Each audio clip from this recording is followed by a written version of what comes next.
se pueden ver en este capítulo, ¿no? Como les digo, vamos a ver una especie de evangelismo que no se ve el día de hoy, que es el evangelismo de recapitulación histórica, donde Esteban va a empezar hablando desde Abraham y nos va a mencionar cómo incluso el Antiguo Testamento era evangelio para los israelitas, ¿no?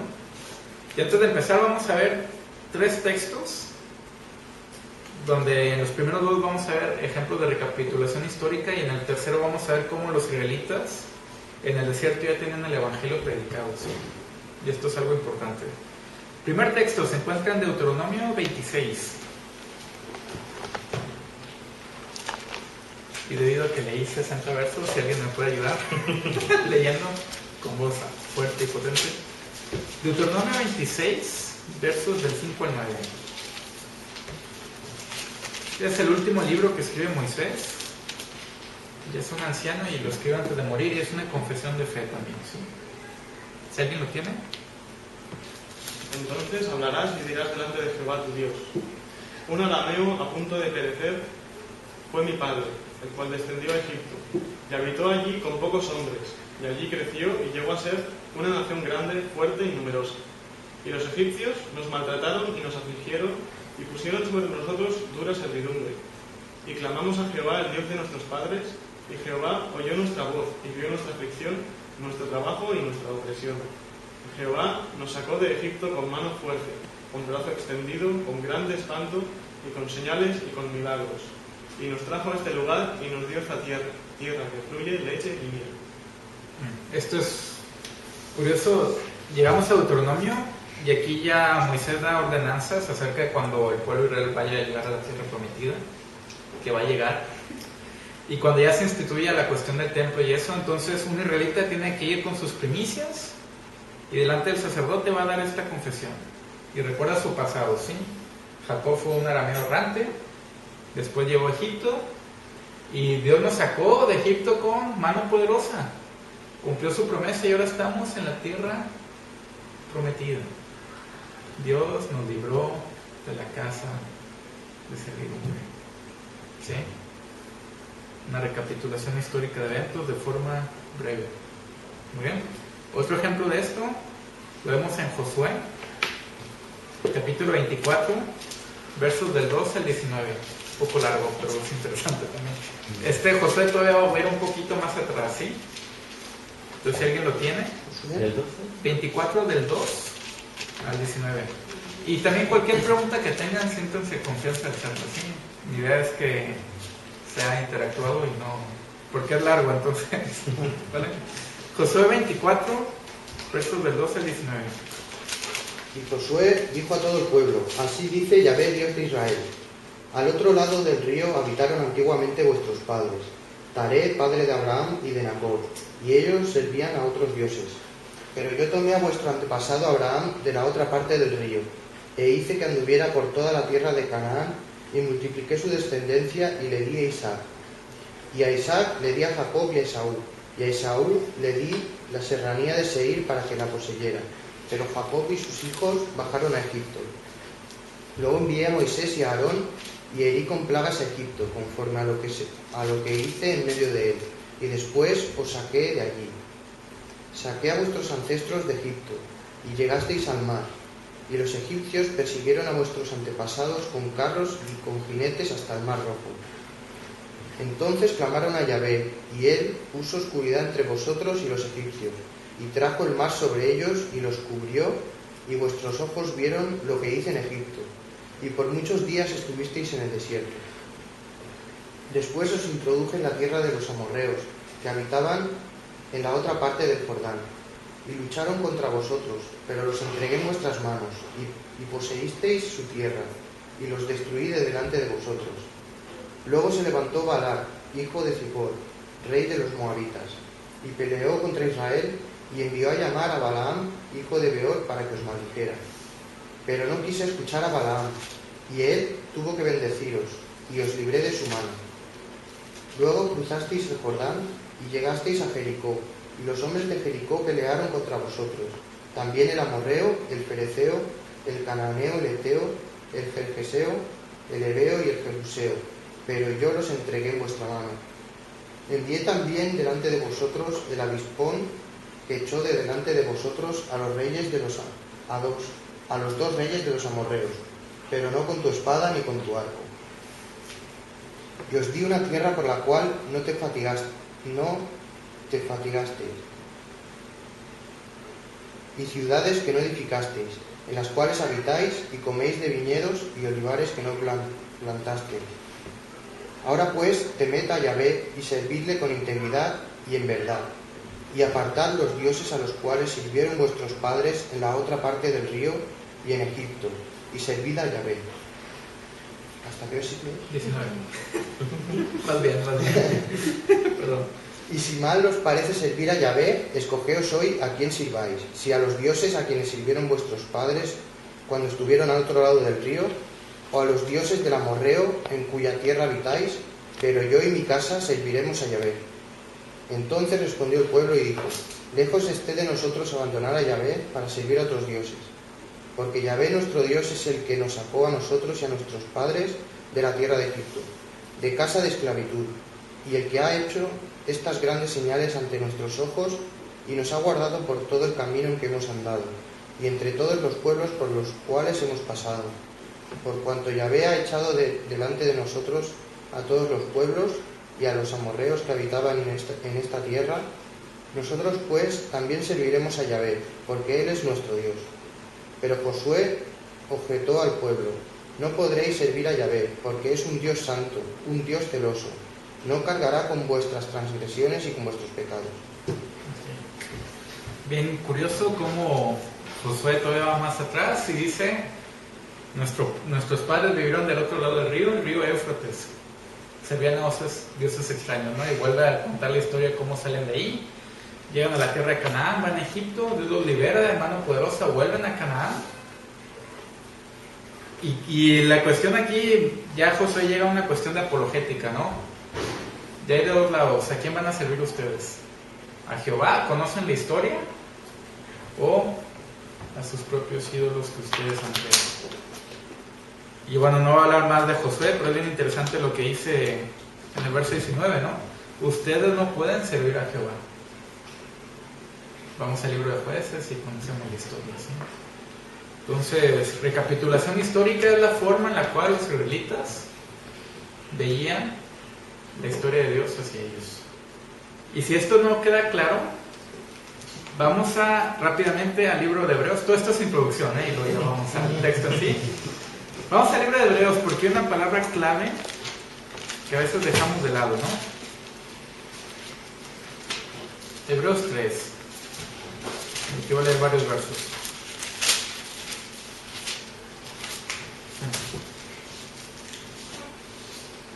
Tres a partir del 12. Muy bien. Mirad, hermanos, que no haya ninguno de vosotros corazón malo de incredulidad para apartarse del Dios vivo. Antes exhortaos los unos a los otros cada día, entre tanto que se dice hoy, para que ninguno de vosotros se endurezca por el engaño del pecado. Porque somos hechos participantes de Cristo, con tal que retengamos firme hasta el fin nuestra confianza del principio. Entre tanto que se dice, si oyereis hoy su voz, no endurezcáis vuestros corazones como la provocación. ¿Quiénes fueron los que habiendo oído le provocaron? ¿No fueron todos los que salieron de Egipto por la mano de Moisés? ¿Y con quiénes estuvo el disgustado 40 años? ¿No fue con los que pecaron, cuyos cuerpos cayeron en el desierto? ¿De quiénes juró que no entrarían en su reposo sino aquellos que desobedecieron? Y vemos que no pudieron entrar a causa de incredulidad. Temamos pues, no sea que permaneciendo aún la promesa de entrar en su reposo, alguno de vosotros parezca no haberlo alcanzado. Porque también a nosotros se nos ha anunciado y aquí está la palabra clave en griego, la buena nueva, evangelion, que es evangelio. Fíjense, porque a nosotros también se nos ha anunciado la buena nueva, el evangelio, como a ellos. Pero no les aprovechó el oír la palabra por no ir acompañada de fe en los que la creyeron. El autor de Hebreos le está diciendo que los israelitas tuvieron el evangelio predicado. Por lo tanto, no tienen excusa. Y el mismo evangelio que tuvieron ellos, lo tenemos nosotros. Y lo vamos a ver el día de hoy en la recapitulación histórica. ¿Y a dónde nos lleva esto? ¿Sí? Hasta aquí preguntas en esta breve introducción. Muy bien, vamos a Hechos 7. ¿Sí? Vamos a hablar de 4 temas principales. El primero es Abraham. Empieza así Esteban, acuérdense que está delante del sumo sacerdote y de otros judíos. Lo quieren llevar para probarlo, a ver si realmente es un hombre de fe. Y vuelve a decir, ¿no? A partir del verso 2, oíd, el Dios de la gloria apareció a nuestro padre Abraham, estando en Mesopotamia antes que morase en Aram. Empieza con Abraham, ¿por qué? Porque es el padre de los israelitos, ¿no? El padre de la fe. Si ustedes pueden ver en un mapa, ven la tierra de Ur de los Caldeos. No sé si sus Biblias tienen un mapa al final, que diga los viajes de Abraham o algo así. Ur de los Caldeos está el Éufrates, está casi hasta el final. Llegan a Harán, que es muy arriba, entonces aquí está la cuestión que Abraham y su familia ya se habían llegado a Harán. Dios lo había llamado desde Ur, pero en Harán lo confirma. Y luego baja a Canaán hasta Siquem. Siquem está cerca del río Jordán, ¿sí? Entonces Abraham va a recorrer una distancia que es la misma que van a recorrer los israelitas inversamente cuando van al exilio a Babilonia. ¿Sí? Dios llama a Abraham de Babilonia, bueno, lo que va a ser después Babilonia, y después los israelitas van a llegar a la tierra donde era Abraham. Bien curioso, ¿no? El mismo recorrido a la inversa. Entonces, fíjense cómo va a estructurar Esteban su mensaje evangelístico de una forma que muchas veces nosotros dejamos de lado, ¿sí? Entonces Dios llama a Abraham desde Mesopotamia, llega a Siquem, verso 3, sal de tu tierra y de tu parentela y ven a la tierra que yo te mostraré. De hecho ahí es enterrado a él, lo vemos en el libro de Génesis. Entonces salió de la tierra de los caldeos y habitó en Harán, y de allí, muerto su padre, Dios le trasladó a esta tierra. Está hablando ya de la tierra prometida. Fíjense todo el contexto teológico que está diciendo. Ustedes están en la tierra que Dios le promete a Abraham. Dios ha cumplido, ¿sí? Que se la prometió que se le haría en posesión y a su descendencia después de él, cuando él aún no tenía hijo. Y le dijo Dios así, que su descendencia sería extranjera en tierra ajena y que lo reducirían a servidumbre y lo maltratarían por 400 años. Esta promesa, fíjense cómo Dios le da una tierra a Abraham y sin embargo dentro de la promesa hace una profecía. Vamos a Génesis 15, versos 13 y 14. Esto casi es esgrima bíblico, ¿no? El que lo tenga primero, si lo pueden leer en voz alta. 14 y 15. 13 y 14. Génesis 15. Y Dios dijo a Abraham: ten por cierto que tus descendientes serán extranjeros en una tierra que no es suya, donde serán esclavizados y oprimidos 400 años. Mas yo también juzgaré a la nación a la cual servirán, y después saldrán de allí con grandes riquezas. Fíjense en qué capítulo está en Génesis, muy temprano en la narrativa de Abraham. Y Dios ya le ha prometido tierra, pero también le ha prometido que van a estar 400 años. Y todo esto va a ser el preámbulo para, bueno, el punto 3, pero vamos a ver después los patriarcas, cómo están en esa tierra, están oprimidos después, y luego ya la liberación con Moisés, ¿no? Pero fíjense cómo para predicarle a los judíos hace todo este preámbulo para llevarlos al punto esencial, ¿no?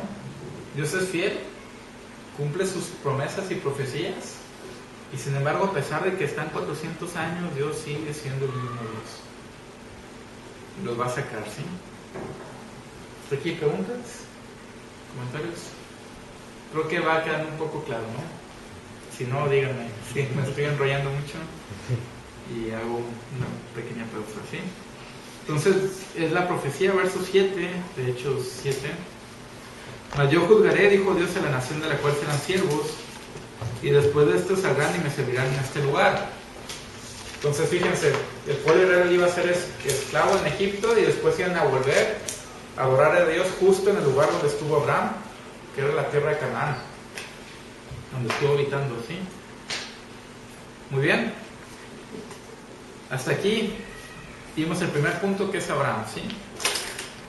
Empieza la narrativa, al igual que Josué, hablando de cómo Dios lo llamó desde Mesopotamia, la promesa y la profecía, ¿sí? Y empieza ahora con los patriarcas, la descendencia. O sea, nos lleva desde Abraham, que es lo mismo que hizo el evangelista Mateo. Cuando empieza su genealogía, empieza con Abraham. ¿Se fijan el énfasis de evangelismo a un grupo específico, étnico? ¿Por qué? ¿Por qué Abraham? Porque es el padre de la fe, ¿sí? Patriarcas, a partir del 8, ¿sí? Y le dio el pacto de la circuncisión, y así Abraham engendró a Isaac y le circuncidó al 8º día, e Isaac a Jacob, y Jacob a los 12 patriarcas, ¿sí? Aquí pongo importancia del pacto. ¿Qué significa un pacto? Vemos básicamente dos en Génesis, el mismo de la circuncisión, capítulo 17, y antes de eso hubo otro que está en el capítulo 15, lo vamos a ver brevemente, porque este tipo de capítulos es lo que hacen que veamos pasajes de la Biblia que tienen que ir fluyendo, ¿sí? Capítulo 15, ¿sí? En el mundo antiguo, cuando dos reyes hacían pacto, ellos tenían por costumbre tomar un animal y partirlo. Y después de que lo partían, haz de cuenta, ponían los trozos del animal, y los dos reyes caminaban por el medio de los trozos partidos y decían esto: el que rompa el pacto que acabamos de hacer, que le pase como a este animal. Entonces el pacto era algo muy serio.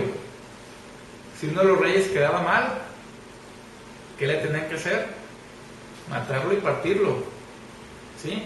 Entonces el pacto siempre involucraba corte, que incluso la palabra hebrea karat significa cortar, y berit, que bueno es pacto, pero implica sangre también. Esto lo vemos, por ejemplo, el pacto de la circuncisión, corte y sangre. Génesis 15 es corte y sangre, ¿sí? Y fíjense lo que va a hacer Dios y Abraham aquí. Verso 9, capítulo 15. Está hablando Dios, ¿sí? Y le dijo: tráeme una becerra de 3 años y una cabra de 3 años, y un carnero de 3 años, una tórtola también, y un palomino. Y tomó él todo esto y los partió por la mitad, y puso cada mitad una enfrente de la otra, mas no partió las aves, ¿sí? Entonces fíjense la imagen, mundo antiguo, dos reyes hacían el pacto, entonces Dios y Abraham van a hacer un pacto. Y están los animales y están partiendo el animal, ¿sí? Muy bien. ¿Estamos de acuerdo? Verso 11.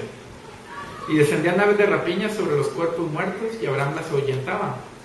Mas a la caída del sol sobrecogió el sueño a Abraham, y aquí que el temor de una grande oscuridad cayó sobre él. Entonces Abraham está dormido, ¿sí? Entonces Jehová dijo a Abraham: ten por cierto que tu descendencia morará en tierra ajena y será esclava allí y será oprimida 400 años, que es lo que acaba de leer Ezequiel. Mas también a la nación a la cual servirán, juzgaré yo, y después de esto saldrán con gran riqueza. Van a hacer el pacto. Abraham está medio dormido. Dios le recuerda una profecía y sigue diciendo: no, y tú vendrás a tus padres en paz y serás sepultado en buena vejez. Y en la 4ª generación volverán acá, porque aún no ha llegado a su colmo la maldad del amorreo hasta aquí. Y sucedió que puesto el sol y ya oscurecido, se veía un horno humeando. Una manifestación teofánica de Dios era a través del fuego, ¿sí? Cuando Dios se le aparece a Moisés, que lo vamos a ver más adelante, se le aparece en medio de una zarza ardiendo. Y aquí va a aparecer lo mismo, ¿sí? Y tengan en mente, ¿sí? Cuando dos reyes hacían un pacto, los dos reyes tenían que caminar. Aquí Abraham está dormido. Vamos a ver quién es el que camina, ¿sí? Verso 17. Y sucedió que puesto el sol y ya oscurecido, se veía un horno humeando y una antorcha de fuego que pasaba por entre los animales divididos. En aquel día hizo Jehová un pacto con Abraham diciendo: a tu descendencia daré esta tierra desde el río de Egipto hasta el río grande, el río Éufrates. La tierra de los ceneseos, de todos los que terminan en neo, ¿sí? Muy bien. Entonces fíjense la escena. Están los animales partidos, ¿y quién es el que camina por en medio de ellos? Dios, y Abraham no. Pregunta: ¿Dios cumplió con su promesa? Sí. ¿Abraham podía cumplir? No. Sin embargo,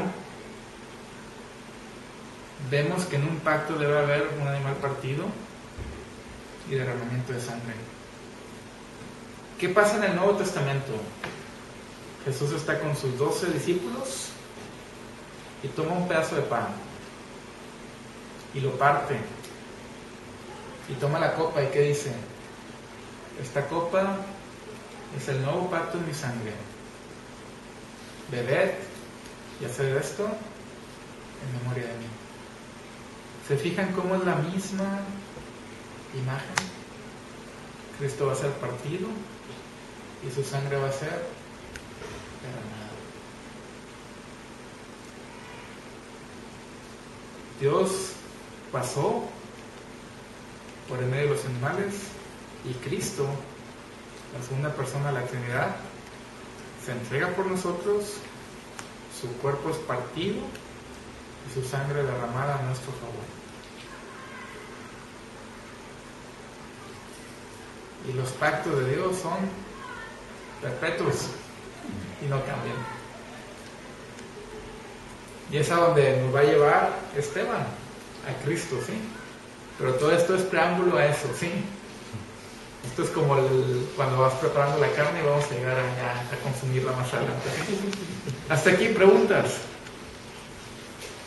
Fíjense, ya vimos a Abraham, empieza con los patriarcas, le recuerda el pacto.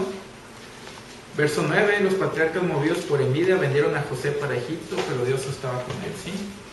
Conocemos la historia de José, que sus hermanos le tienen envidia, y 3 veces José reafirma que a pesar de lo que han hecho sus hermanos, Dios había preparado todo, ¿sí?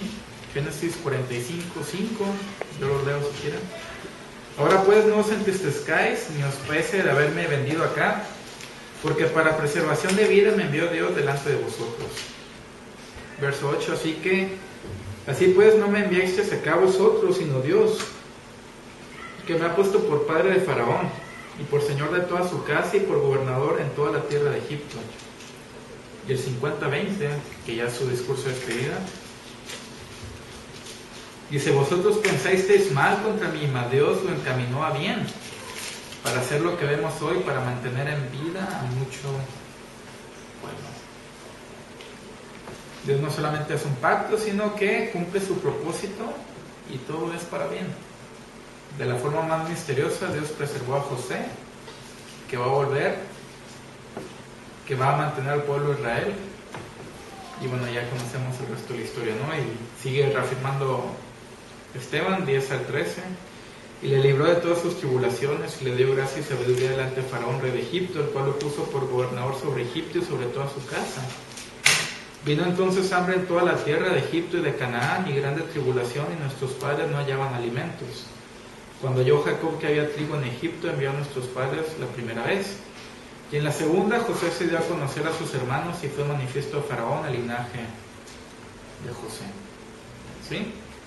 14:15, y enviando José hizo venir a su padre Jacob y a su parentela en número 75 personas. Dios llama a uno, después con Jacob son 12, y después todo el linaje de Jacob son 75. Y después de esos 75 va a ser un número como la arena que está a la orilla del mar. Entonces, otra vez volvamos al punto, ¿no? Esteban va mostrándonos, es como cuando alguien ve algo con un telescopio, ¿sí? Primero va con lo pequeño, pequeño, pequeño, y lo va haciendo más grande, ¿sí? Va con los patriarcas, el pueblo de Israel ahora es muy grande, eran 75 personas. Sin embargo, sigue con la narrativa, ¿sí? Así descendió Jacob a Egipto, donde murió él y también nuestros padres, los cuales fueron trasladados a Siquem, lugar donde había llegado Abraham, donde lo van a enterrar, que tiene importancia, y puestos en el sepulcro que a precio de dinero compró Abraham de los hijos de Amor en Siquem. ¿Sí? Abraham, patriarcas, y ahora vamos a empezar con Moisés. ¿Preguntas hasta aquí? ¿O comentarios? ¿Va quedando claro? Es muy tímida más a la cámara que Bueno, pero pueden escuchar su voz, pero igual no va a pasar. Siéntanse en confianza. Muy bien. Entonces ya vimos a Abraham, vimos los patriarcas, sobre todo la cuestión del pacto, cómo esto va a tener importancia y significado en Génesis y en el Nuevo Testamento. Y ahora vamos con Moisés, ¿sí? Y de Moisés vamos ya después a ver unas claves, el enojo y la vida de este tema en peligro. Muy bien. Empezamos ahora con Moisés, el punto tercero, ¿sí? Primer apartado, versos 17 al 19. Pero cuando se acercaba el tiempo de la promesa, ¿cuál promesa era? Profecía de 400 años. O sea, cómo Dios cumple todo al pie de la letra de forma increíble, ¿sí? Cuando se acercaba el tiempo de la promesa que Dios había jurado a Abraham, el pueblo creció y se multiplicó en Egipto, hasta que se levantó en Egipto otro rey que no conocía a José. Este rey, usando de astucia con nuestro pueblo, maltrató a nuestros padres a fin de que expusiesen a la muerte a sus niños para que no se propagasen. ¿Cuál es la historia? Dios va a actuar de una forma misteriosa y va a rescatar a su pueblo en la persona más quizá insignificante, que va a ser criada bajo ese mismo rey que había puesto esa imposición. ¿Sí? Y vemos versos 20 y 21. En aquel mismo tiempo nació Moisés y fue agradable a Dios y fue criado 3 meses en casa de su padre. Pero siendo expuesto a la muerte, la hija de Faraón le recogió y le crió como hijo suyo. Y fue enseñado a Moisés en toda la sabiduría de los egipcios y era poderoso en sus palabras y obras. Hay un rey que manda matar a todos los niños, y ese rey, sin saberlo, va a tener una hija la cual va a educar al futuro salvador de ese pueblo al cual él odia, y lo va a liberar. Y Moisés va a ser educado por los egipcios. Qué historia tan más extraña, ¿no? Debe ser lo contrario. Haciendo un paréntesis, en el IPSTE, bueno, en el seminario siempre hacemos el énfasis de que los hechos de Dios se repiten. Y cuando se repiten con una mayor intensidad. Por lo tanto, si hay un profeta en el Antiguo Testamento, debe haber un mejor profeta en el Nuevo. Y si hacemos un paréntesis y un análisis entre la vida de Moisés y Jesús, vemos cómo las historias concuerdan. Varias cosas, ¿sí? Punto número 1. Los dos pueblos son oprimidos por una potencia extranjera. Segundo, tanto Abraham y Moisés nacen bajo un edicto real. Moisés, ¿con cuál? El de Faraón, de que todos los hijos varones, todos los niños varones sean echados al mar. Y con Cristo hay un edicto real de Herodes que dice que todos los niños menores de 2 años mueran. Moisés está en Egipto. ¿A dónde va José con Jesús? A Egipto. Moisés va a estar en el desierto por 40 años, siendo tentado. Jesús va al desierto. ¿Y cuánto tiempo va a estar? 40 días. Tentado por Satanás. Y cada vez que Satanás le dice, ¿con qué le responde Jesús a Satanás? Con la ley de Moisés. ¿Sí? Moisés va a una montaña, al monte Sinaí, y recibe la ley. ¿Qué pasa en Mateo 5? Jesús va a un monte y da su famoso sermón del monte basado en la interpretación de la ley de Moisés. Y bueno, ya hay más cosas, ¿no? Pero para que vean cómo el Antiguo Testamento y el Nuevo concuerdan y son herramientas evangelísticas para nosotros, ¿no? Entre mejor conozcamos la Biblia, mejor podemos evangelizar. Incluso a grupos como los Testigos de Jehová, que usan la Biblia con otra versión, pero llevándolos a todos estos puntos, quizá los podamos llevar al conocimiento del Dios Santo, ¿sí? Que bueno, era un pequeño paréntesis de Moisés, ¿sí? Entonces ya seguimos con Moisés. Cualquier pregunta en serio, siéntense, que ahorita no muerdo. Versos 23 al 28. Cuando hubo cumplido la edad de 40 años, le vino al corazón a visitar a sus hermanos, los hijos de Israel. Y al ver que uno era maltratado, lo defendió, hiriendo al egipcio, vengó al oprimido. Pero él pensaba que sus hermanos comprendían que Dios les daría libertad por mano suya, mas ellos no lo habían entendido así. O sea, de acuerdo a Esteban, Moisés ya sabía que él los iba a liberar. Sin embargo, los israelitas no lo entendían, ¿sí? Y es bien interesante cómo les va a llamar hermanos y cómo los vaya a tratar como pueblo, ¿no? Verso 26, y al día siguiente se presentó uno de ellos que reñían y los ponía en paz, diciendo: varones hermanos sois, ¿por qué os maltratáis el uno al otro? Entonces el que maltrataba a su prójimo le rechazó, diciendo: ¿quién te ha puesto por gobernante y juez sobre nosotros? ¿Quieres tú matarme como mataste ayer al egipcio? Al oír esta palabra, Moisés huyó y vivió como extranjero en tierra de Madián, donde engendró los hijos, ¿sí? Los trata como hermanos. Moisés pensaba que él los iba a liberar. Y este episodio tiene importancia porque va a ser un reflejo posterior a su ministerio. Moisés sabe que los puede liberar, que los puede ayudar. Sin embargo, ¿cuál es la queja de los israelitas? Volver a Egipto. Volver a Egipto, ¿sí? A pesar de que había esclavitud, ahí se comía bien, se vivía bien. Por lo tanto, vamos a Egipto, ¿sí? Y una y otra vez el mensaje de la Escritura es: no vuelvas a Egipto porque representa el pecado, ¿sí? Una vez que has sido salvado no puedes volver atrás. ¿Preguntas? Seguimos con la vida de Moisés, versos 30 al 32. Estoy yendo un poco rápido, para no agobiarlos y aburrirlos hasta el punto de las lágrimas. Verso 30 al 32. Pasados 40 años, un ángel se le apareció en el desierto del monte Sinaí, en la llama de fuego de una zarza. Entonces Moisés, fíjense, se le aparece el ángel en medio de una zarza, ¿sí? En medio de una llama de fuego. Entonces Moisés, mirando, se maravilló de la visión, y acercándose para observar, vino a él la voz del Señor. Vamos a ver quién es el ángel más adelante. Y le dijo: yo soy el Dios de tus padres, el Dios de Abraham, el Dios de Isaac y el Dios de Jacob. Y Moisés, temblando, no se atrevía a mirar. ¿Qué significa el ángel? ¿Y por qué Dios llama ahí, en medio del fuego, y se refiere como al Dios de sus padres? Vamos a Éxodo 23, 20 al 23.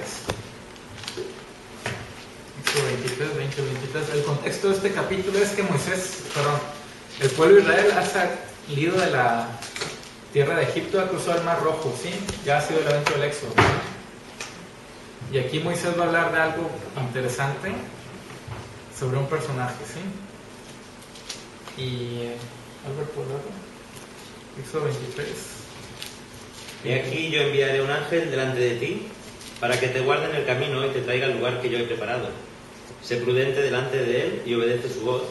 No seas rebelde contra él, pues no perdonará vuestra rebelión, porque en él estará mi nombre. Pero si en verdad obedeces su voz y haces todo lo que yo digo, entonces seré enemigo de tus enemigos y adversario de tus adversarios. Pues mi ángel irá delante de ti y te llevará a la tierra del amorreo, del hitita, del fereceo, del cananeo, del heveo y del jebuseo, y los destruiré por completo. Siempre se refiere a la tierra de todos los que terminan en Evo, ¿sí? Datos curiosos sobre este personaje que aparece ahí. Fíjense, el pueblo de Israel ya ha salido de la tierra prometida. Se nos menciona que este ángel aparece en la 10ª plaga, ¿sí? y que este ángel va a guiar al pueblo y que el pueblo tiene que obedecer su voz, porque el nombre de Dios está en él. Muchos teólogos interpretan a este ángel como una de las personas de la Trinidad, ¿sí? Por lo tanto, este ángel tiene autoridad, no es un ángel cualquiera, sino es un ángel especial. Y este ángel, de acuerdo a Esteban, es el que está en esa zarza, ¿sí? Si vamos a Éxodo, ¿qué es? No, vamos a Éxodo, no me acuerdo bien el capítulo. Éxodo 3, sí. Se vuelve a aparecer, se le vuelve a mencionar el ángel, ¿no? En el 3.2. Y se le apareció el ángel de Jehová. Aquí Esteban solamente menciona el ángel. En una llama de fuego en medio de una zarza. Y bueno, ya conocemos el resto de la historia, ¿no? Que donde está Moisés es Tierra Santa. Entonces muchos teólogos mencionan que este ángel es una de las personas de la Trinidad y que Dios está hablando por medio de él, con la misma autoridad, ¿sí?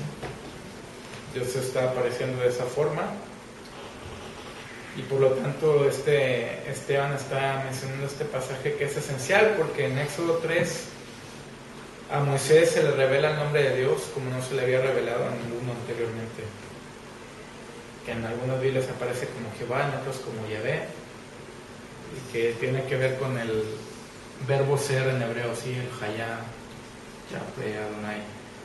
Entonces esto da pie a que se le aparece Dios a Moisés, y no solamente se le aparece, sino que es el Dios del pacto. Vuelvo otra vez al inicio, ¿sí? ¿Se fijan cómo la Biblia siempre nos lleva al inicio? Tenemos que volver a ver la vida de Abraham y todo para entenderla mejor. ¿Sí? ¿Preguntas? Sería el hijo. Muchos teólogos afirman que de alguna forma quizá Jesús aparece de esa forma en el Antiguo Testamento. Porque también es curioso, o sea, en el Nuevo Testamento,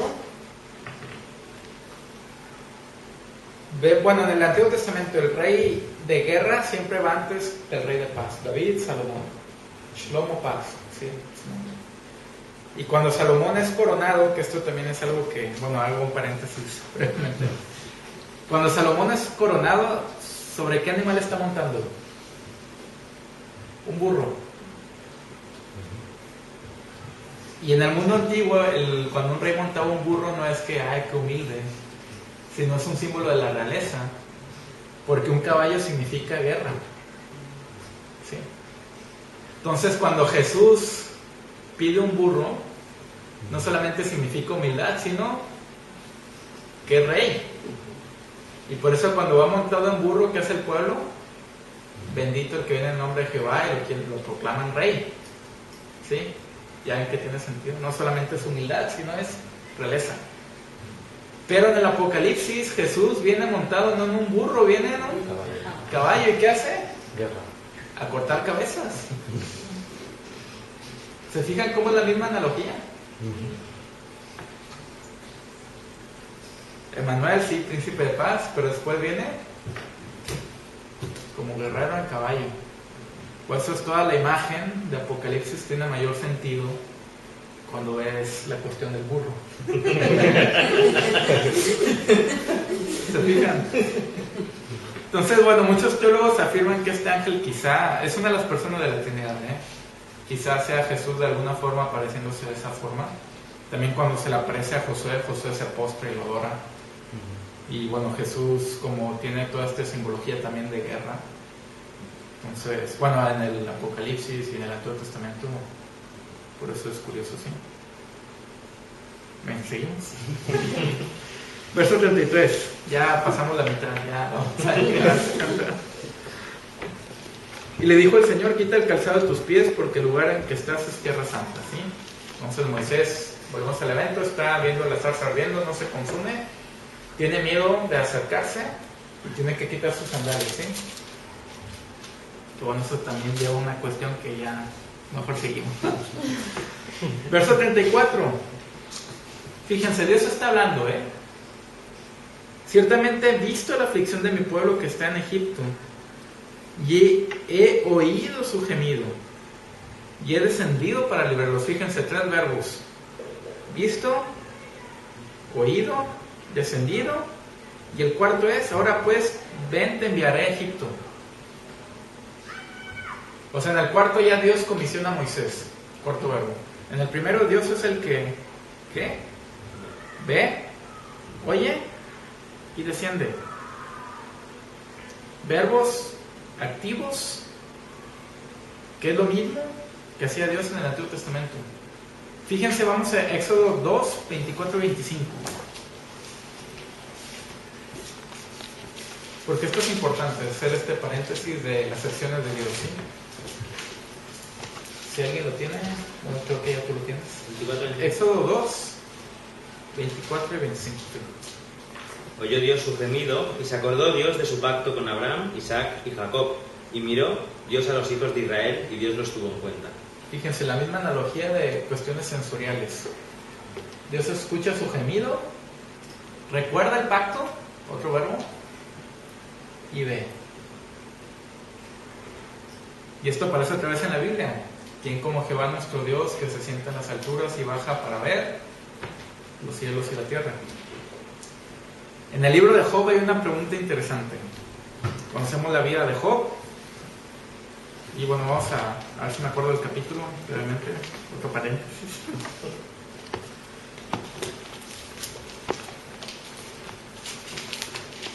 Y era en el...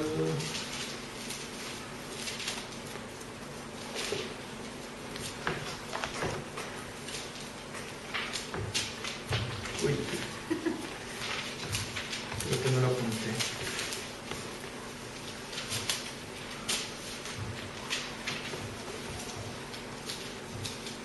En el 13.1, puede ser, sale.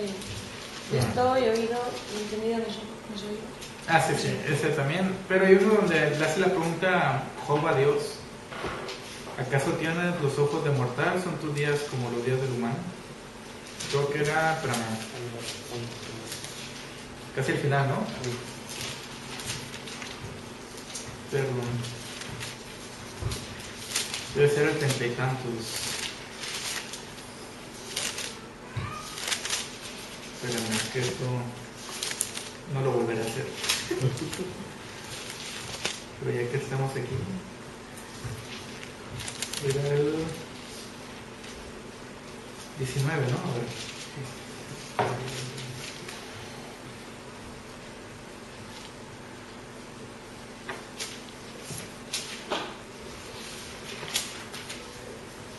No, en el 19 es cuando recuerdan. El 38 le responde Dios. Te pregunta. En el 40 41. Bueno, seguimos. Bueno, les paso eso. Ah, no, ya, aquí está en el 10.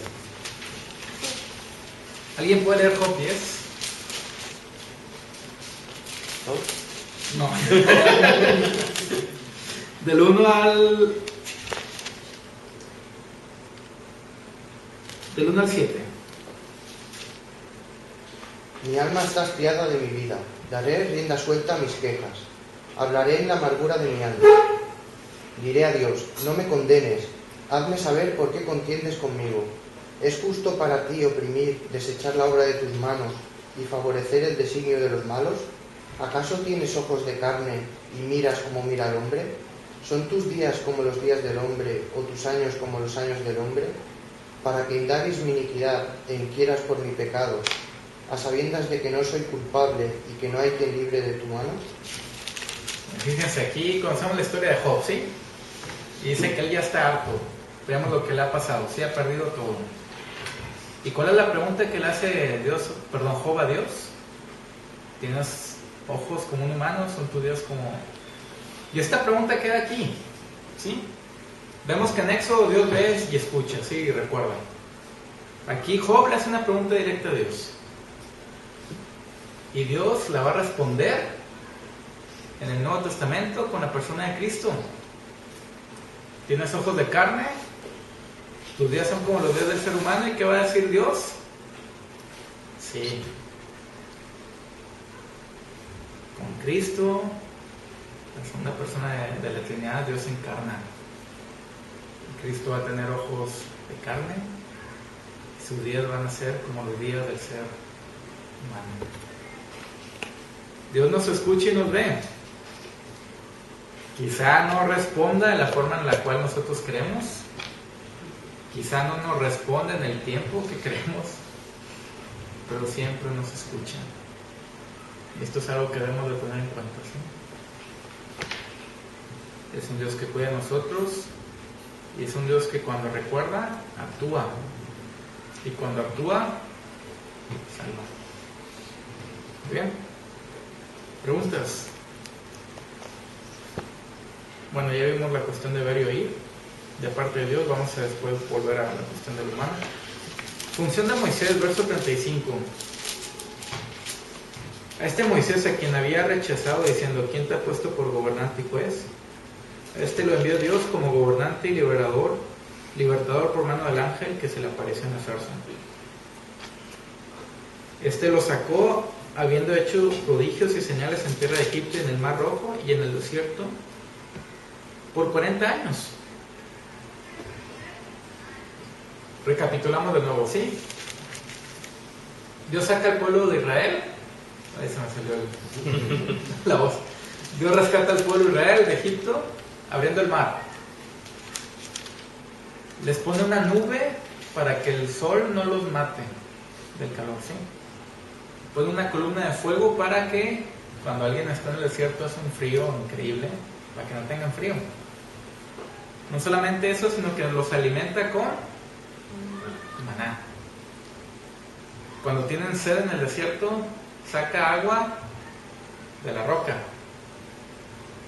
Cuando vuelven a recordar que quieren comer carne, Dios manda codornices. Sus vestidos no se desgastaron en 40 años, ¿no? Quizá olerían a no sé qué, pero durante 40 años, fíjense, nuestra ropa a los meses ya a veces hay que cambiarla. Durante 40 años no se desgasta. Sin embargo, ¿qué pasa con el pueblo de Israel? A pesar de ver todo eso, no tenía ojos de fe. Y volvemos rápidamente a Deuteronomio, ¿sí? Y conocemos la historia de Moisés. Todos los mayores de 20 años que cruzaron el mar Rojo murieron en el desierto. Salvo Moisés, Josué y Caleb. Todos los demás murieron, ¿sí? Llegaron una multitud grande, se calcula que había quizá más de 35 funerales diarios. Y solamente de las personas mayores de 20 años. Y a pesar de eso, el pueblo de Israel no se quiere arrepentir, ¿eh? Qué fuerte, ¿eh? Independientemente de ver eso, seguía cayendo el maná y seguía pasando todo lo demás, ¿sí? Y el pueblo no le importaba. Entonces Moisés, antes de morir, va a levantar a toda esa generación de menores de 20 años que cruzó en el mar. Y les va a recordar todo lo que sus ojos han visto y vuelve a la cuestión sensorial, que es importante en la Biblia. Vemos cómo Dios ve y oye. Y fíjense lo que Moisés va a decir en Deuteronomio 4. Voy a leer del 9 y voy a saltar a unos versos, ¿sí? Dice el verso 9: por tanto, guárdate y guarda tu alma con diligencia para que no te olvides de las cosas que tus ojos han visto. Va a volver a cuestiones sensoriales Moisés, ¿sí? Hablándole a los israelitas de cosas que han visto, ¿sí? Que tus ojos han visto ni se aparten de tu corazón todos los días de tu vida, antes bien las enseñarás a tus hijos, de los hijos, de tus hijos. Nos brincamos al 32, porque pregunta horas en los tiempos pasados que han sido antes de ti. Desde el día que creó Dios al hombre sobre la tierra, así desde un extremo del cielo al otro, se haya hecho cosa semejante a esta gran cosa, o se haya oído otra como ella. Moisés está hablando del Éxodo y está diciendo que desde que Dios creó el cielo y la tierra no ha habido nada más grande hasta el Éxodo.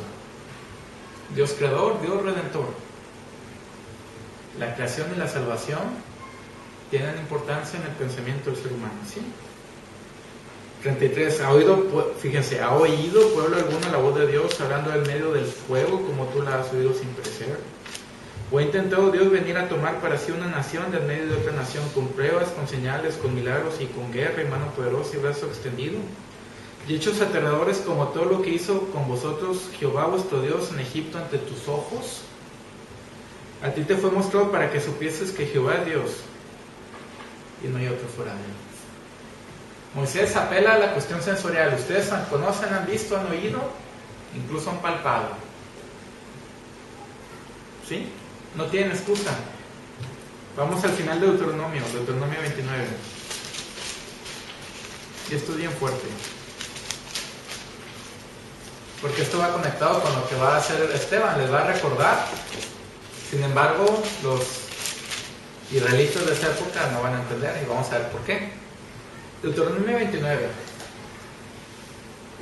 del 1 al 4. Estas son las palabras del pacto que Jehová mandó a Moisés que celebrase con los hijos de Israel en la tierra de Moab, además del pacto que concertó con ellos en Horeb. Moisés pues llamó a todo Israel y les dijo: vosotros habéis visto, fíjense cómo vuelve una y otra vez a la cuestión sensorial. Vosotros habéis visto todo lo que Jehová ha hecho delante de vuestros ojos en la tierra de Egipto a Faraón y a todos sus siervos y a toda su tierra. Las grandes pruebas que vieron vuestros ojos, las señales y las grandes maravillas. Y el verso 4 es clave. Pero hasta hoy, Jehová no os ha dado corazón para entender, ni ojos para ver, ni oídos para oír. No faltaba simplemente ver las grandes maravillas, tenía uno que tener ojos de fe, oídos de fe, corazón de fe. El pueblo de Israel estaba ciego, sordo. Aparece una y otra vez en los profetas, el pueblo ciego, el pueblo sordo. Sin embargo, llegamos al Nuevo Testamento, y esto es increíble. ¿Cuál es el milagro más repetitivo que aparece en los evangelios? Curación de los ciegos. Corazón de los ciegos, ¿sí? Cuando Cristo habla en parábolas, ¿qué frase usa? ¿El que qué? El que tenga oídos para oír, oiga. Cuando Moisés le dice a Dios en Éxodo 3 y 4, no quiero ir porque soy tardo para el habla y todo eso. ¿Cómo le responde Dios? ¿No soy yo el que hizo al ciego, al sordo, al mudo? Jesús da la vista al ciego, habla en parábolas y cumple las promesas que se dan en Deuteronomio. Y aquí Esteban está hablando con los israelitas, gente que conoce, que ha escuchado o oído. Sin embargo, se cumple lo mismo. A pesar de que han estado ahí calentando la banca en sus respectivas sinagogas, hay gente incluso el día de hoy en nuestras iglesias que han estado quizá toda la vida, que sin embargo hasta el día de hoy no tienen ojos para ver, ni oídos para oír, ni un corazón para entender. Y lo mismo se aplica el día de hoy. Las cuestiones sensoriales, ¿sí? Éxodo 36, ¿sí? El pueblo de Israel vio todo, sin embargo no creyó. Y Esteban le va a recordar al pueblo que ustedes conocen todo esto, sin embargo no creen. Moisés, verso 37, es el que dijo a los hijos de Israel: profetas levantará el Señor vuestro Dios de entre vuestros hermanos, como a mí, a él oiréis. ¿Sí? Cumplimiento de una profecía, Deuteronomio 18, 15 y 18. ¿Alguien lo puede leer? Perdonen si se está alargando, es que son muchas conexiones y hay que hacerlas. Deuteronomio 18, 15 y 18. ¿Te lo tienes, Eduardo? Un profeta de medio de ti, de tus hermanos, como yo, te levantará el Señor tu Dios, a él lo oiréis. 18. Un profeta como tú levantaré de entre sus hermanos y pondré mis palabras en su boca y él les hablará todo lo que yo le mande. Fíjate, ¿cómo Jesús qué lenguaje usa en los evangelios? Yo hablo lo que el Padre me ha dicho, ¿sí? ¿Te fijas cómo ya tiene importancia este versito en Deuteronomio perdido por ahí? Cuando está en el huerto de Getsemaní, Jesús recuerda lo que su Padre le ha dicho. Entonces no habla de su autoridad a Cristo, sino de la autoridad del Padre, ¿no? Entonces aquí es la importancia. Y fíjense cómo volvemos al discurso de Esteban, ¿no? Nos va llevando, todo es un preámbulo, y ya está metiendo cosas de profecía. ¿Quién la va a cumplir? Va a ser Cristo.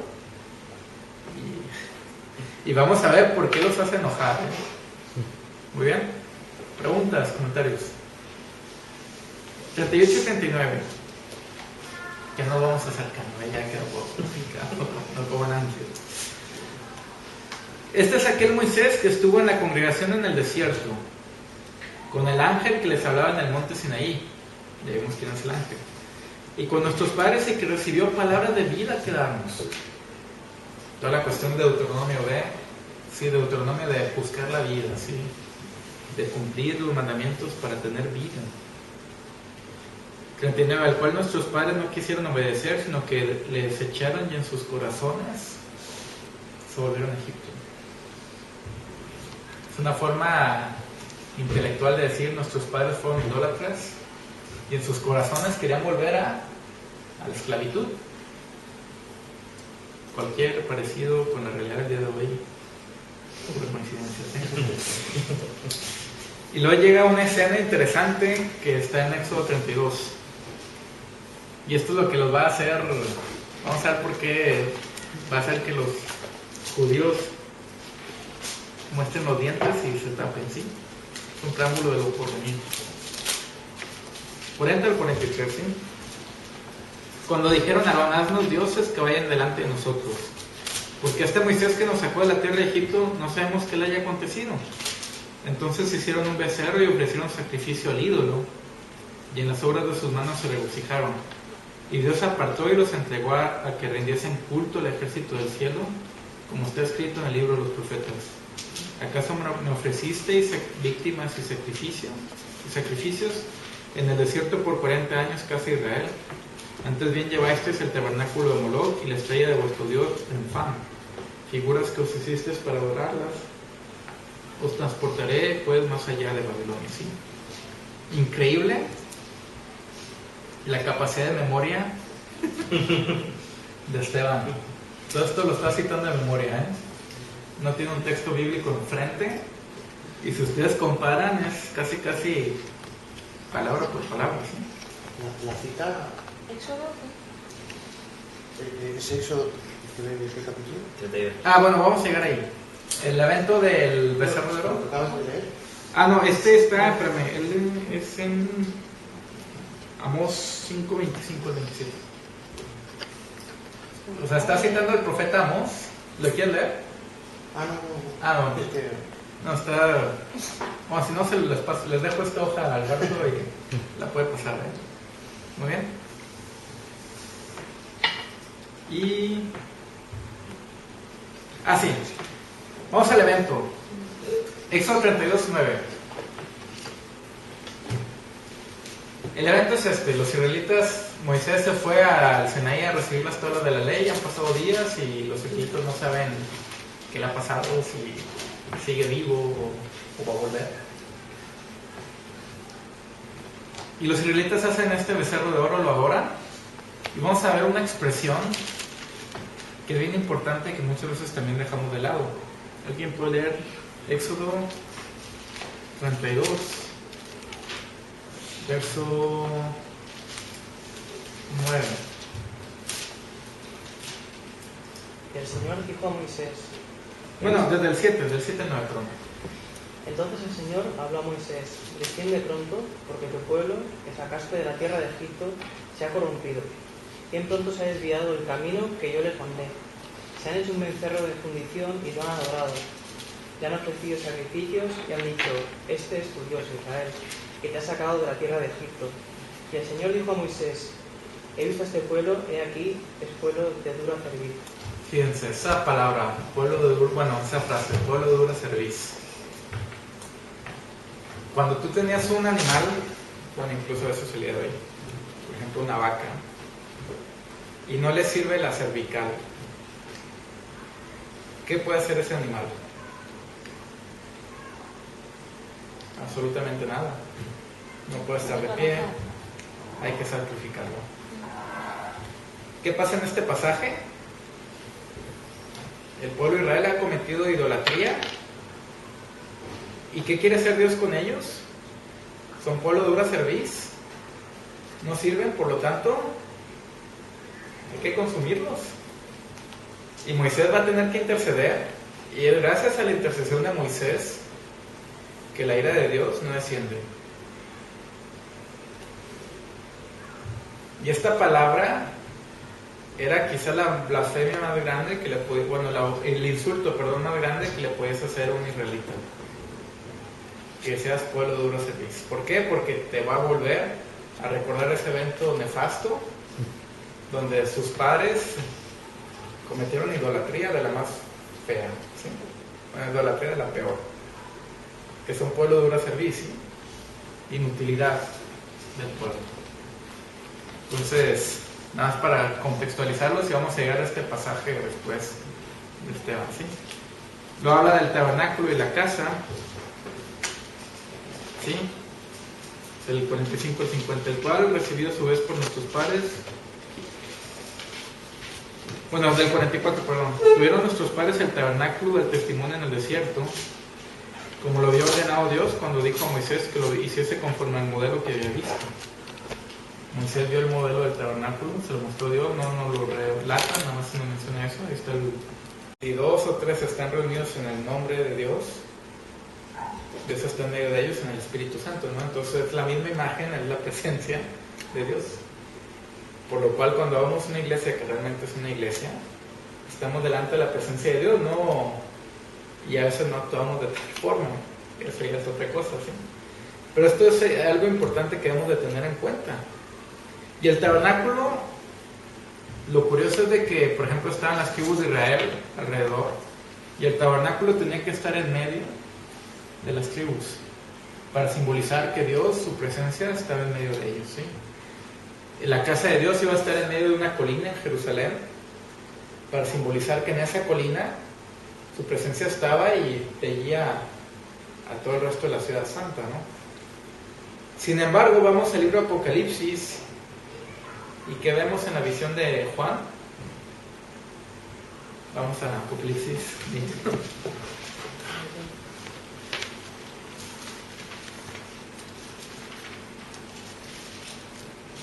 ¿Alguien puede leer el 1 al 3?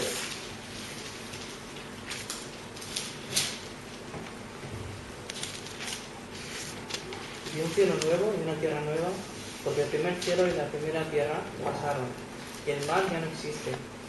Y vi la ciudad santa, la nueva Jerusalén, que descendía del cielo, de Dios, preparada como una novia ataviada para su esposo. Entonces oí una gran voz que decía desde el trono: He aquí, el tabernáculo de Dios está delante de los hombres, y Él habitará en ellos, y ellos serán su pueblo, y Dios mismo estará entre ellos. Fíjense, la imagen del tabernáculo, ¿no? En el Antiguo Testamento está en medio del pueblo, en Apocalipsis, en la visión de Juan, está en medio del pueblo, ¿sí? La presencia de Dios, que se maneja como tabernáculo. ¿Y puede leer el verso 22 del mismo capítulo? Y no vi en ella templo alguno, porque su templo es el Señor, el Dios Todopoderoso y el Cordero. Fíjense, en la ciudad santa, la nueva Jerusalén, que va a ser el cielo y la tierra y todo eso, no hay en ella templo. ¿Y por qué no hay templo? Porque lo que hacía el templo era la presencia de Dios, y allá la presencia de Dios vamos a estar delante de Él, sin necesidad de templo. ¿Por qué? Porque en ese momento toda la tierra va a ser llena de su gloria. ¿Se fijan la imagen? O sea, todo esto es doctrina bíblica pura, hermenéutica, que realmente es increíble, ¿eh? Nos lleva a todo esto, ¿sí? Entonces hasta aquí hemos visto a Abraham, los patriarcas, Moisés, y vamos al punto 4, que es Esteban, lo que pasa. Muy bien, verso 51. Es bien fuerte, ¿eh? Aquí Esteban le está hablando a los judíos. Duros de cerviz, incircuncisos de corazón y oídos. Otra vez cuestión sensorial. Vosotros resistís siempre al Espíritu Santo como vuestros padres, así también vosotros. Esta frase duros de servir, ¿dónde está? Éxodo 32. Idólatras. Incircuncisos de corazón y de oídos. La verdadera circuncisión era la del corazón, ¿sí? ¿Y qué está diciendo aquí Esteban a ellos? Ustedes no han sido circuncidados de la verdadera circuncisión. No solamente del corazón, sino que de oídos. Y el tercer punto, ustedes están resistiendo al Espíritu Santo. ¿Cuál es el pecado imperdonable que menciona Cristo en los Evangelios? La blasfemia del Espíritu Santo. ¿Y cuál es esa blasfemia? El resistirlo una y otra vez de forma activa. Así lo definen varios teólogos, ¿sí? Que a pesar de que tú escuches, vayas a la iglesia, estés rodeado de literatura cristiana, amistades cristianas, si tú sigues circunciso de corazón y de oídos, lo estás resistiendo. Y por lo tanto, ¿cuál es tu esperanza? No es el cielo. Es lo peor, ¿sí? Entonces esta frase es dura y fuerte para ellos. No solamente se queda aquí Esteban, sigue en el verso 52. ¿A cuál de vuestros padres no persiguieron? ¿A cuál de los profetas no persiguieron vuestros padres? Y mataron a los que anunciaron de antemano la venida del justo, de quien vosotros ahora habéis sido entregadores y matadores. Conocemos que Isaías, el que escribió su libro, fue asesinado. Vemos, por ejemplo, en 2 Crónicas 24, 20, 21, cómo matan a otro profeta allí. Si alguien lo puede leer. Segundo libro de Crónicas 24, 20 y 21. Pero ellos hicieron conspiración contra él, y por mandato del rey lo apedrearon hasta matarlo, en el patio de la casa de Jehová. Bueno, perdón, desde el 20. Entonces el Espíritu de Dios vino sobre Zacarías, hijo del sacerdote Joiada. Y puesto en pie donde estaba más alto que el pueblo, les dijo: Así ha dicho Dios, ¿por qué quebrantáis los mandamientos de Jehová? No os vendrá bien por ello, porque por haber dejado a Jehová, él también os abandonará. Pero ellos hicieron conspiración contra él, y por mandato del rey lo apedrearon hasta matarlo, en el patio de la casa de Jehová. Así el rey Joás no se acordó de la misericordia que Joiada, padre de Zacarías, había hecho con él. Antes mató a su hijo, quien dijo al morir: Jehová lo vea y lo demande. Bueno, ahí conocemos el libro del profeta Zacarías, que es el antes de Malaquías, en el Antiguo Testamento, y bueno, él predijo de Cristo, ¿no? ¿Y qué hicieron los israelitas con él? Lo mataron. Entonces esto es bien fuerte, fíjense cómo va en aumento, ¿sí? No solamente son duros de cerviz, que les estoy diciendo de una forma más literaria, inútiles, que son inútiles e idólatras, les estoy diciendo que son incircuncisos, les estoy diciendo que han matado a los profetas que han profetizado este Mesías. ¿Y qué queda? Verso 53. Vosotros que recibiste la ley por disposición de ángeles y no la guardasteis. O sea, tienen la Biblia y no la conocen. ¿Y cuál es la reacción de todo esto? Verso 54. Oyendo estas cosas, se enfurecían en sus corazones y crujían los dientes contra él. ¿Qué significa esta expresión? Crujir los dientes. Cuando un perro está enojado, ¿qué te hace? Te muestra los dientes, ¿no? Y cuando una persona está enojada, por lo general, hace una mueca, ¿sí? Entonces, están en tal enojo que lo van a matar. ¿Se fijan cómo fue poco a poco hasta que llegó el clavo y les dio donde más les dolía, Los lleva al Antiguo Testamento: ustedes son idólatras, están incircuncisos, han matado a sus profetas, han tenido la ley, no les interesa. Por lo tanto, conocen, ¿no? Entonces están enojados. Verso 55, Esteban lleno del Espíritu Santo, puesto los ojos en el cielo, vio la gloria de Dios y a Jesús que estaba a la diestra de Dios. ¿Cuál es la petición de Moisés en el libro de Éxodo? Muestre su gloria, ¿no? ¿Y qué está haciendo Esteban? Viéndola. ¿Y cuál es nuestra, al final de nuestra vida, cuando estemos delante del Señor, qué vamos a hacer? De la gloria. Fíjense, el discurso todavía los va a enfurecer más, ¿eh? Vemos que están crujiendo los dientes. Esteban levanta los ojos, ve la gloria, ve a Jesús que está a la diestra de Dios. Y fíjense lo que dice: he aquí veo los cielos abiertos y al Hijo del Hombre que está a la diestra de Dios. Esta frase, Hijo del Hombre, ¿qué significa? Título mesiánico. ¿Y dónde aparece? ¿En qué profeta? Daniel. Muy bien. Vamos a Daniel 7, 13 y 14.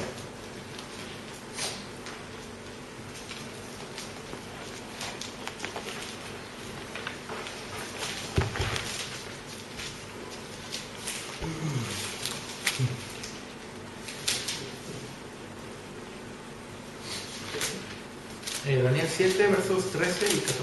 ¿Lo tienes? Miraba yo en la visión de la noche, y aquí con las nubes del cielo venía uno como un hijo de hombre, que vino hasta el anciano de días y le hicieron acercarse delante de él. Y le fue dado dominio, gloria y reino, para que todos los pueblos, naciones y lenguas le sirvieran. Su dominio es dominio eterno, que nunca pasará, y su reino uno que nunca será destruido.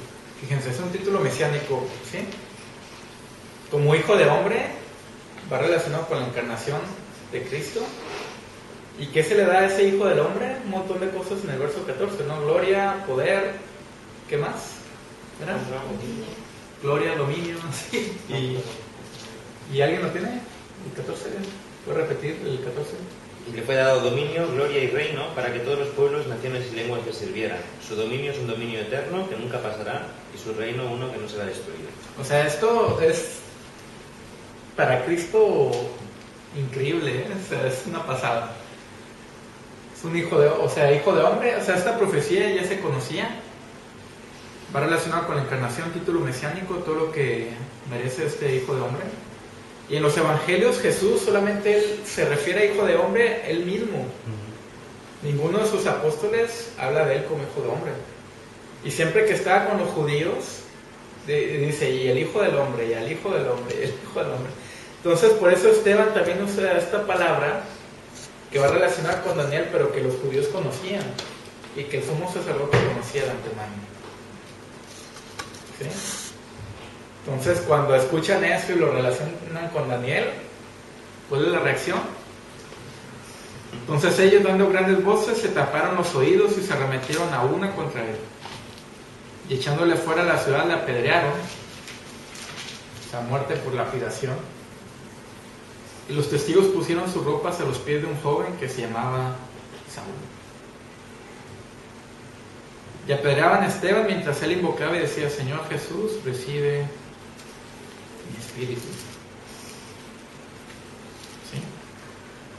Cuando un cristiano muere, su espíritu va a la presencia del Señor, pero su cuerpo está esperando la resurrección de los muertos. ¿Sí? Y puesto de rodillas, clamó a gran voz: Señor, no les tomes en cuenta este pecado. Y habiendo dicho esto, durmió. ¿Por qué aparece la palabra durmió y no murió?